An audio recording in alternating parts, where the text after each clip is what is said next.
Tidak berapa lama dari kabar yang beredar bahwa kesepakatan di antara kedua juara di kelas berat ini akan disatukan dalam pertarungan besar di tahun ini, satu hal yang menjadi alasan Jon Jones untuk menunda pertarungannya melawan Aspinall sepertinya akan terkabulkan.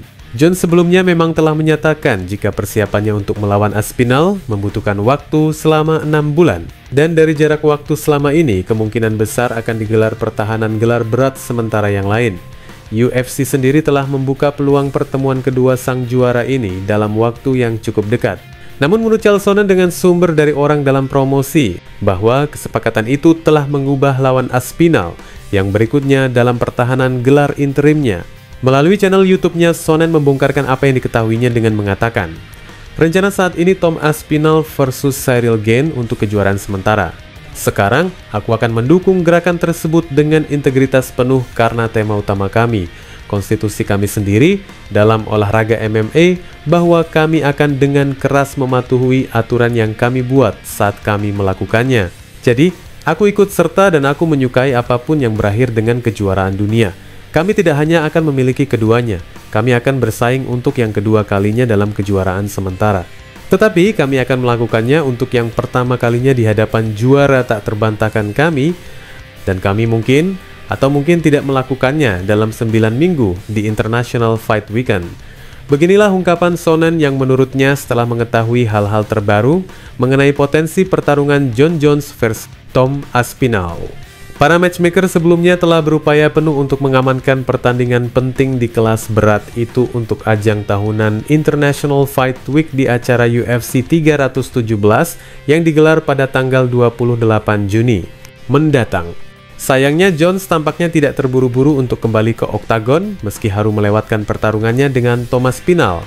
Saya di sini untuk memberitahu Anda, menurut sumber yang sangat terpercaya, Jon Jones akan diberikan kesempatan untuk menunggu selama 180 hari, yang setara dengan 6 bulan, yang merupakan waktu yang dimintanya. Tom Aspinall akan bertarung dengan Ciryl Gane, yang sebenarnya sudah ada di meja sejak beberapa bulan lalu. Dan kemudian Gane diberi keputusan dalam pertarungan yang membuatnya kalah melawan Volkov, begitulah ceritanya.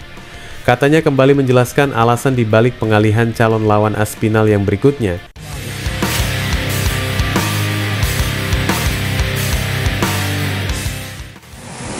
Di awal tahun ini, Adesanya mengalami kekalahan 3 kali secara beruntun setelah dikalahkan oleh Nasruddin Imavov dalam pertandingan utama UFC Saudi Arabia.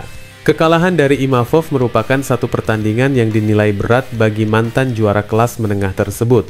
Dan setelah pertarungan banyak yang menanggapi apakah The Last Stylebender akan pensiun dari MMA untuk selamanya. Namun setelah beberapa bulan beristirahat untuk memulihkan diri, Adesanya mengatakan bahwa ia tidak akan kemana-mana dan bahkan telah mengincar lawan berikutnya.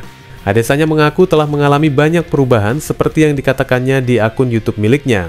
Namun dari kekalahannya melawan Imavov, Adesanya juga mengaku bahwa dia telah berupaya melakukan yang terbaik dan menurutnya juga menampilkan cara yang terbaik. Akan tetapi satu hal yang membuatnya bingung kenapa menurutnya dia masih kalah dengan Imavov. Meski demikian, dia tetap bangga dengan dirinya sendiri dan dengan cara bekerjanya. Dan dari kekalahannya tersebut, Adesanya mengaku mendapat banyak inspirasi untuk mengulangi pertarungannya kembali, sekaligus menjauhkan diri dari kata pensiun. Seperti yang dikatakannya, mantan juara ini juga telah memiliki satu nama yang akan dilawannya kembali dengan mengatakan, ketika aku berada di Miami baru-baru ini aku menyaksikan Volkanovski mendapatkan kembali sabuknya. Kemudian aku berlatih tanding dengan Kamaru Usman untuk yang pertama kalinya dalam beberapa bulan. Dan aku tahu begitu berlatih tanding dengannya, sepertinya aku harus kembali bertarung. Jadi sekarang, aku sudah memberitahu pelatihku, aku sudah tahu, dan punya firasat siapa yang ingin aku lawan. Kalian akan menyukai ini, aku harus membalas dendam. Strickland, aku akan membalas kekalahanku. Katanya mengungkapkan siapa yang paling diinginkannya dari kembalinya ke ruang MMA.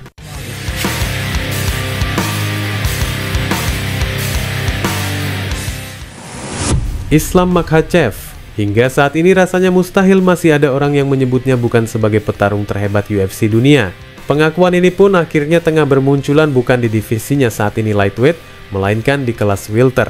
Meski masih mendapat satu ganjalan yang teramat mencegahnya untuk segera ke kelas welter, Makhachev masih menyimpan niat teratasnya untuk mengupayakan meraih 2 gelar dari 2 divisi. Dan hal itu kemungkinan akan terjadi setelah rekan terdekatnya di kelas tersebut yang masih sebagai kepala gerbong Belal Muhammad tidak lagi sebagai raja di kelas welter. Akan tetapi jika siapapun yang menjadi raja di kelas welter mengalami rotasi dengan penantang yang lain, Makhachev dipastikan tidak akan menunda lagi keinginannya untuk mendobrak semua pesaing di divisi tersebut, bahkan buat rajanya sekaligus. Dari potensi kekuatan Makhachev ini, raja di kelas ringan ini bisa dikatakan sebagai bencana mutlak di kelas welter. Kalimat bencana mutlak bagi pesaing di kelas tersebut bukan datang dari Mimin yang ngoceh di sini, melainkan klaim tersebut datang dari seorang penantang teratas di kelas welter, Ian Garry. Pesaing ini mengatakan, jika Makhachev telah mencapai tantangannya di kelas mereka, dan jika ingin langsung menantang sang juaranya, dipastikannya sang pemegang gelar divisi kelas welter tidak akan menolak kesempatannya untuk berupaya mengalahkan Islam yang dijelaskannya dengan mengatakan, He can jump the queue if he wants to. Absolutely. He's Islam Makhachev. He's the pound for pound number 1. You got to give respect where respect is due. And if that man turns up and says, I want to be next, then I think everyone in the welterweight division goes, okay.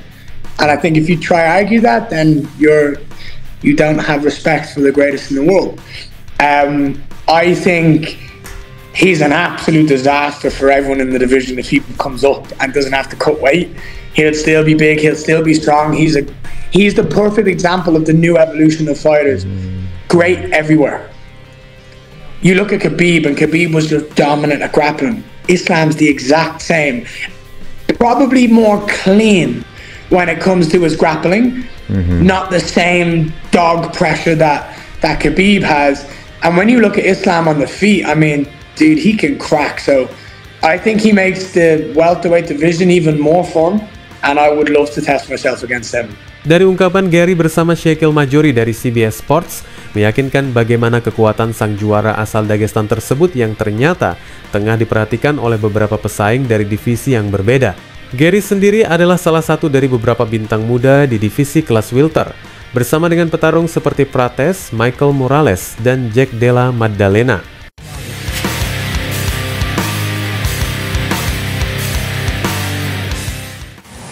Terkait dari usahanya untuk meraih gelar di featherweight, Movsar Evloev mengatakan dia sama sekali tidak mendapat dukungan dari UFC untuk tantangan gelar.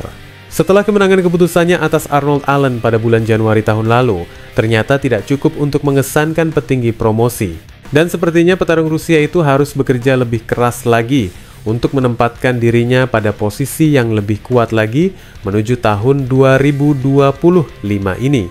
Selain itu, pesaing yang belum terkalahkan ini juga melakukan dengan kemenangan keputusan atas Fang Aljamain Sterling Master. Masih juga belum jelas apakah kemenangan Evloev akan dihargai promosi. Selama wawancaranya baru-baru ini bersama channel YouTube Kolos on MMA, Evloev mengakui hal itu dan bahkan mengisyaratkan bahwa UFC akan melakukan segala daya untuk menemukan opsi alternatif bagi gelar di featherweight dengan mengatakan, The UFC is trying to keep me as far away from anything title-related as possible.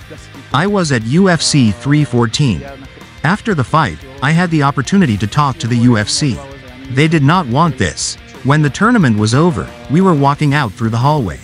Volk was standing not far from me, talking to the fans, talking to the staff, and I wanted to go up to him, talk to him, congratulate him personally, ask him about the fight. But the security guys did not give me this opportunity and took me to the opposite side.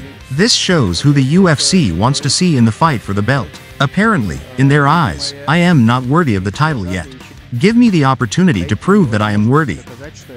If 9 wins in the best organization in the world is not enough, I am ready to fight 9 more times. Baik Jean Silva maupun Yair Rodriguez telah mempertaruhkan klaim mereka untuk perebutan gelar berikutnya setelah menang di UFC 314, dan banyak yang menyatakan bahwa gaya menghibur mereka menempatkan mereka sebagai ancaman signifikan terhadap ambisi Evloev untuk bersaing demi kejuaraan. Wassalamualaikum warahmatullahi wabarakatuh.